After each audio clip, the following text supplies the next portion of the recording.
Hello everybody and welcome back to another video. Today we're doing the first team guide on a former European Super League member in Arsenal. Now Arsenal of course are not having the best couple of seasons recently.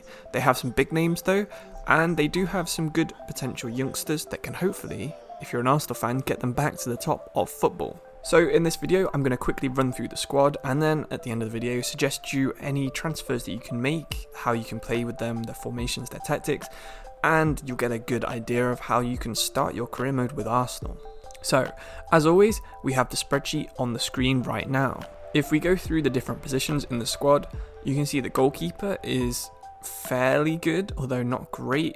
Left back is good because they only have one, so you'll need some cover there. We'll suggest some transfers at the end.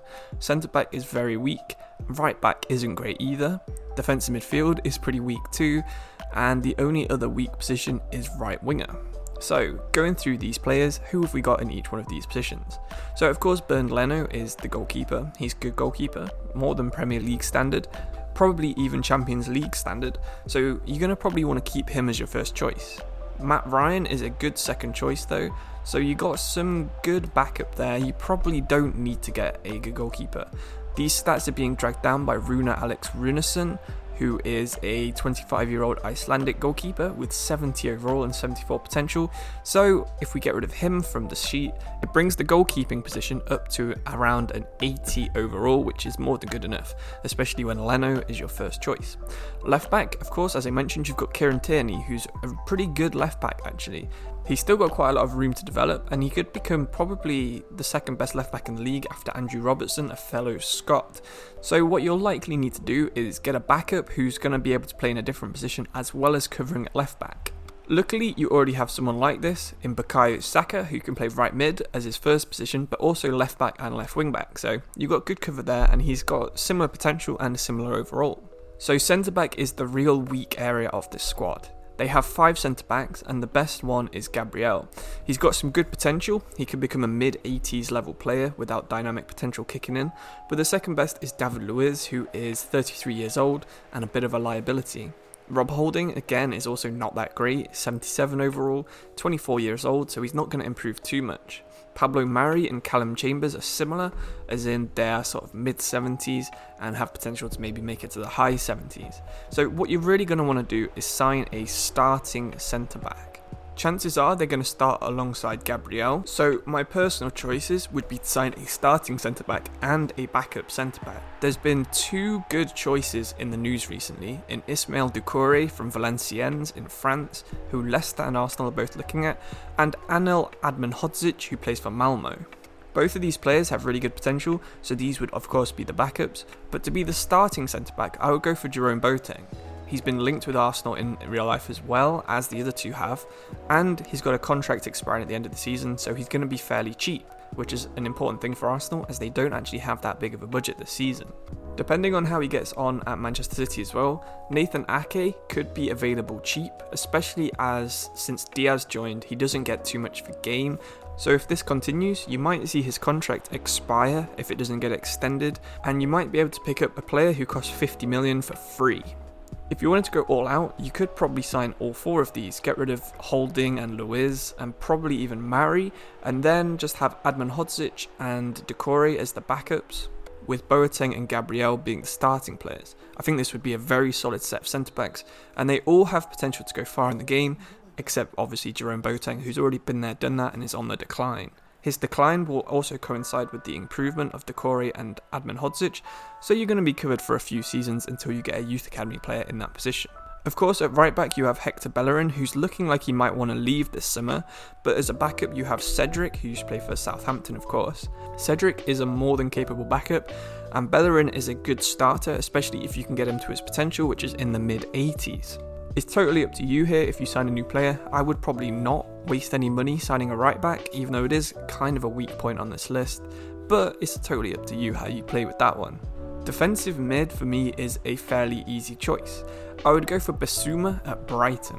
Not only is he from the French-speaking country of Mali, so he'd get on pretty well with a lot of the French-speaking Arsenal players, he's actually performed really well for Brighton this season.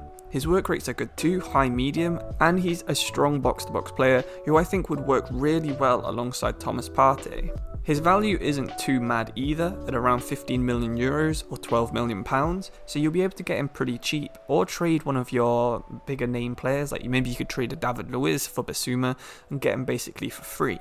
Having a midfield of Bissouma, Partey and Odegaard for the first season would be really good, and of course Celebos is more than capable of stepping into Odegaard's shoes when he leaves. Further down the line you have Emil Smith-Rowe who can play that centre attacking midfield role in the 4-2-3-1, so you're going to be set in that position for a long time. The next position we're going to look at is both the winger positions, where Arsenal do have some interesting choices, but it's mainly players playing out of position. We've previously mentioned Bukayo Saka being a right mid, and he has the potential to be really good in that position. Currently, Aubameyang is playing left wing, so you're going to probably be starting off with Aubameyang on the left and Saka on the right, unless you want to play Willian, who's pretty old, he's not that great, and he doesn't have the room to improve, but he's got some good talent in his last few years. If you can afford to spend the first season developing Martinelli and Saka to play on the wings with Aubameyang or Lacazette through the middle, then you're going to be set for quite a few seasons. The only problem will be Aubameyang starting to age, and then in a couple of seasons after, Lacazette starting to age, so you'll probably want to start playing Eddie Nketiah in the cups in the first year just to try and develop him a bit faster. He has the potential to be around Lacazette's level, so if you do train him well, you can get that. But it's understandable that by the time Aubameyang is ready to retire, probably you're going to be in the Champions League, so you'll be able to splash the cash on someone a little bit better than Nketiah. Just while we're at it, a couple more transfers that you can look at is anyone going down from the Premier League. So for example, Sander Berge at Sheffield United would be a good choice to play defensive midfield if you can't get Bissouma. Matheus Pereira might be a good backup attacking midfielder if West Bromwich Albion go down, or it might be worth looking at Zambo Anguissa or Anthony Robinson if Fulham do go down.